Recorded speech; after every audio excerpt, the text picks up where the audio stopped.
Saving for college is tougher than ever these days. Between the rising cost of a college education and the inflation we're all dealing with, it is simply daunting to even get started. Yeah, it really is. So that's why I spoke with Corey Latham with Fidelity Investments to talk about why and how to get started saving for college on this Wallet Wednesday.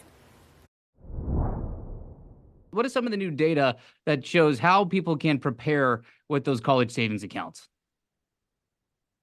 Yeah, so we recently did a study and we call it our College Savings Indicator Study. And what we found out is that parents are saving for college and they're even prioritizing saving for college higher than saving for retirement. Now, while saving for retirement has always been a top priority for parents, it's not surprising to see them put more of an emphasis on college savings these past few years. But as you mentioned with the economy, one of the things our study also revealed is that parents continue to agree that the value of college is worth the cost. But most parents either don't know or just are simply guessing at what that cost actually is. So how do you go about finding that information, finding that cost, and how you make your game plan with your savings goals in mind? Yeah, there are a tremendous amount of tools out there that we would recommend people looking at. So college savings calculators. There's a lot of articles out there that talk about the average cost of college, but it's really going out and doing the research of what's existing out there to understand what that cost is going to be, because that is a concern for parents, right? We hear that, more than 1 in 4 are claiming that inflation is the most significant barrier to saving.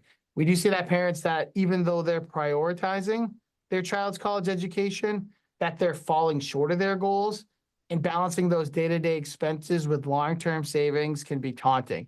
So college savings is getting harder. Costs are continuing to rise. So parents are continuing to increase the amount that they plan to chip in. And what they're doing is changing the way that they save to meet their goals.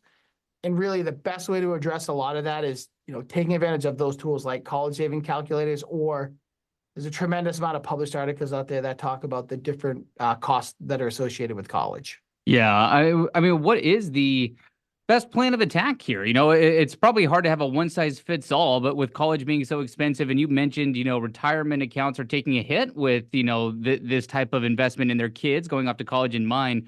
Is there a one size fits all game plan for that right answer? Is there a magic fix? Yeah, I wish there was a magic fix, but there's not.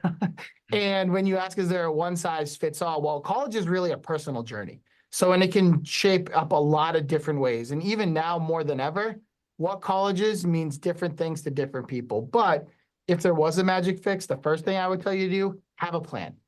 Most parents expect to pay for at least some of their children's education, but many are not on track to meet that.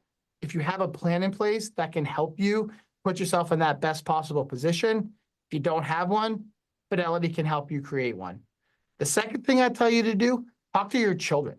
The study found parents who have talked to their children about costs and expectations, they tend to have more saved. In addition, you also want to consider saving in a tax-advantaged account like a 529. Our study found that parents using a 529 were more likely to be closer to their savings goals as compared to parents who were not using one. That makes a lot of sense to me. And then before we let you go here, what is just a common mistake? If you have to say, hey, here's one thing to not do, what is that one thing that you should make sure you don't do if you were trying to save for college? Yeah, I think one of the biggest concerns we hear is people won't save because they think, well, what happens if I don't use it all? Or what happens if my child doesn't go to college? Well, that shouldn't be a barrier to entry because 529s have become even more flexible over the last few years in what they can be used for. So it's not just college tuition. You could use it for K through 12 tuition. You could use it for a vocational or a technical school. You could even use it to pay back for a portion of your student loans.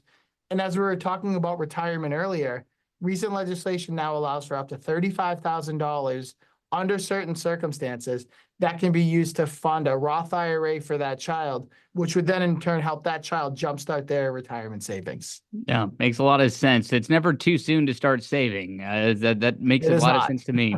All right, Corey, really appreciate the time. Thanks for joining us. Thank you so much for having me.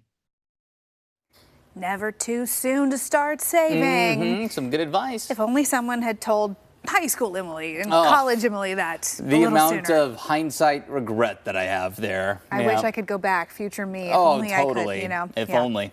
It's 7:39. Coming up next on AM Extra, we're saying cheers to Hispanic Heritage Month at a fun local bar. Yeah, after the break.